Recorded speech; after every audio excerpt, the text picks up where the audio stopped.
Cheers, guys. Epix911, welcome to the Elitist Geek VR news for Sunday, October 23rd, 2016. Let's jump right into VR, guys, and start with just a quick preamble on Serious Sam, the game that I uploaded last night in the Quick Look series. I've said in that it's not a review, which it isn't. But with that said, I can still kind of relay the fun factor, at least for those of you who, may be on the fence about it, or is it worth getting?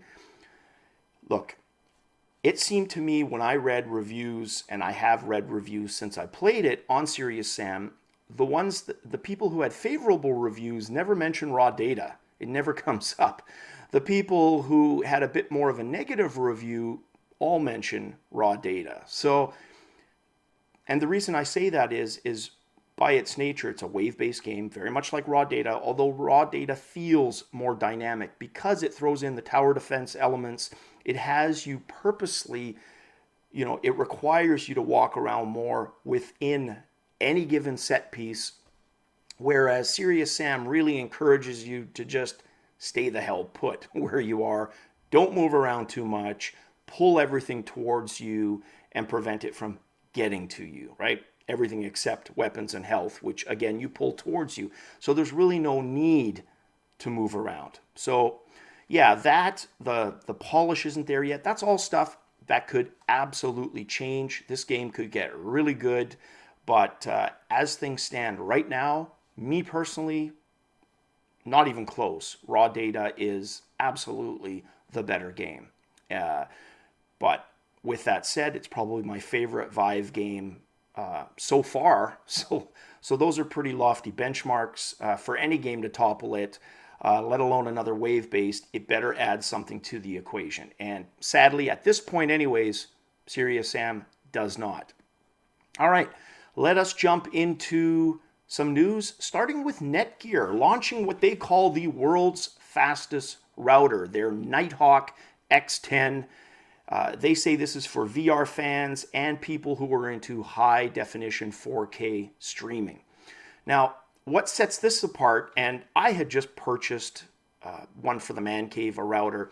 You can probably see the box back there. It's an Asus wireless AC1750 unit, which supports 802.11 AC, which the Nighthawk also supports. However, the Nighthawk has an additional mode. It's that unlicensed 60 gigahertz mode we've heard a lot about, 802.11 AD as opposed to AC. This is a fantastic and very fast mode. The problem is it literally comes up against a wall when you try to push the signal through a wall. So it's not a very good standard for deploying wireless throughout a business that has multiple rooms, throughout a house that has multiple rooms. It's a solution that is best for source and endpoint being in the same room. Or if you've got a setup like mine where my router, my main cable modem router is actually upstairs, and I use Ethernet over power, PoE, to bring the signal downstairs, and I've got a wireless up there and a wireless here. Whichever signal strength is stronger is what your gadget connects to, right? That's how I've got my area set up. So for me, had I not purchased this router, the Nighthawk would have been awesome because it would have been fed the signal, only have to deploy to this room. Well, technically that's not true because I do have the weight room on the other side here, which I currently feed. But anyways, for wireless requirements within a given space, it's great, right? So that's the Nighthawk X10. Oh, it also has a 10 gigabit fiber port. Fantastic if you're looking at doing backups. So connect your PC to that and you can literally do snapshot backups within seconds. It's that fast. Fantastic for that. Probably something I would consider absolutely. Right now I use an external RAID array to do my backups. 4 terabyte drives I have. Yes, I hoard digital. I've got pretty much everything that I've ever had, comics, songs, you name it, digitally archived. So there you have it. That is the Nighthawk X10. Next up, Syncthink. They just applied and got approved for a patent for their eye tracking in virtual reality. Now, this will give them a total of 10 patents in, in and around the area of eye tracking. And what makes their research so important is for foveated rendering to work effectively, efficiently, we really need to have eye tracking nailed. And it's far from just being an easy thing to do because there's so many variables and considerations. How do you differentiate, for example, from somebody who's blinking or the eye wanders for a second, and differentiate between eye wandering and purposely, moving your pupils to a different part of the screen? Those are all the subtleties surrounding eye tracking that have to be nailed or at least contained, right? For foveated rendering to be something that's going to be possible. FOVE, same thing that they're working on with their eye tracking, is to nail exactly that. Eye wandering, blinking, those types of things. Once they're able to address that and foveated rendering becomes mainstream, there is all kinds of potential because it really most mimics how we naturally look with our eyes, right? The point that your pupils are focusing on has the highest resolution, and towards the periphery, everything kind of just gets less and less, right? That's got all kinds of implications for performance, increased performance if you do that, because you don't have to universally spread the GPU throughout the whole screen, like all that horsepower for rendering the whole screen, just the focused area, and the requirements towards the periphery again are much less. So very cool, very exciting. That is Syncthink. So that's their 10th patent. It's a US patent in that area. Very, very cool.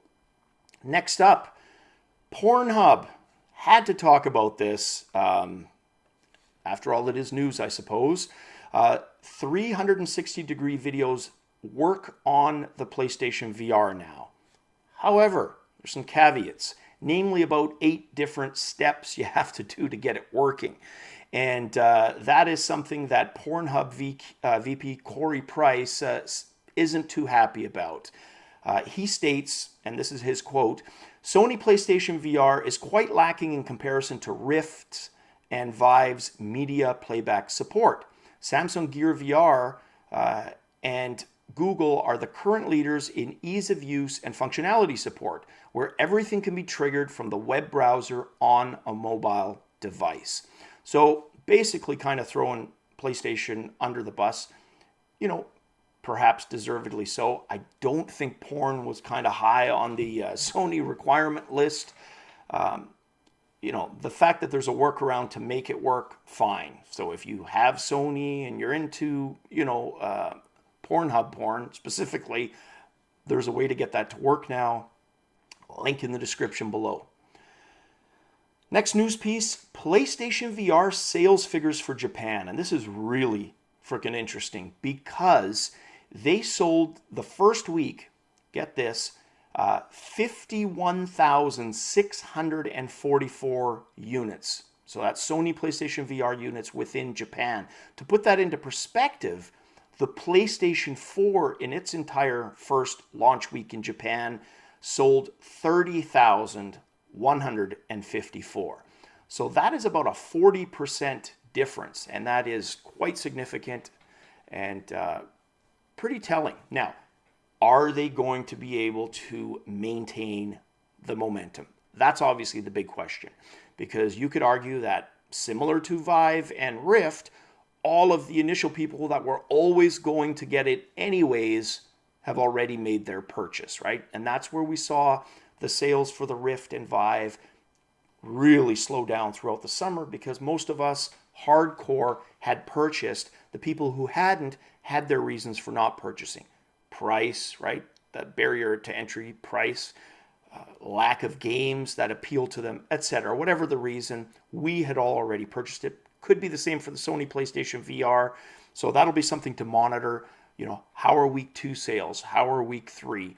And I think with all the solutions, regardless of which, I've said this countless times, the holiday season is going to be the key indicator, I think, the future of all three units. We need a really strong holiday season. Doesn't matter which of the three you back. If, like me, you back all three, and you know what, let's throw the mobile ones in there, Daydream, Samsung Gear VR as well. They all need to do well, in my opinion, for VR to be successful moving forward. What I would not like to see is one do well at the expense of others this early in the game. That's not to say that's not a fair thing to have happen another year from now, 2 years from now, but this early in the game to have one really fall behind, I suppose that you could argue that's market correction, right? But given the fact that they're neck and neck right now, I doubt that's going to happen anyways. And I'm really looking forward to the holiday season for that exact reason. See what type of stuff we're going to have. Are we going to have, you know, even if we don't call it the quote-unquote killer app, are we going to have a slew of really good games for these units? That's going to be key. And then next and last, NASA astronauts have already been to Mars. This is according to Jeff Norris, a missions operations innovation lead at NASA Jet Propulsion Laboratory. But now they're able to do it. And when I say they've been there, obviously I'm talking VR-wise. NASA's been using virtual reality for decades. The extremely enterprise commercial variety, which has been very, very cost prohibitive, very expensive. The good news for NASA and other institutions like NASA is that, again, that barrier to entry has lowered significantly. So they have access to the same thing we have access to as consumers: Oculus Rift, HTC Vive, Sony PlayStation VR, etc., all of which will probably drastically reduce their bottom line costs compared to what they would pay. Now, they're still going to have customized programs created for them, but at least from a hardware point of view and a tool set point of view, there's stuff there to make that portion of it significantly cheaper, which is a win-win. They're also going to be coming out with what they call the Mars 2030 experience. And of course, that decade, the 2030s, is when, you know, NASA and, others have said they would like to return, or not return a human outside of Earth orbit, but visit Mars. And hopefully that comes to pass. I figure I got, if all things, knock on wood, work out for me, I can probably make it to the 2040s and live to see that, which would be awesome, hopefully beyond. But yeah, wouldn't that be amazing just to see a human be able to touch down? And at that point, just imagine the state of VR and augmented reality by the 2030s, right? That's why I'm such a huge proponent for, just supporting VR in general. If it can make it 20 years of R&D, compare that to what we've seen on the PC side of things, console side of things, we're going to be in for a treat. I have every reason to believe that we won't even have to be a part of that crew. We're going to feel like we're there with them by the time we get around to the 2030s with VR and AR tech. Very cool. Can't wait. All right, guys, that is it for the news. Cheers, as always. Should have another gaming video up shortly this evening. Cheers, guys, as always, and definitely catch you on the VR flip side.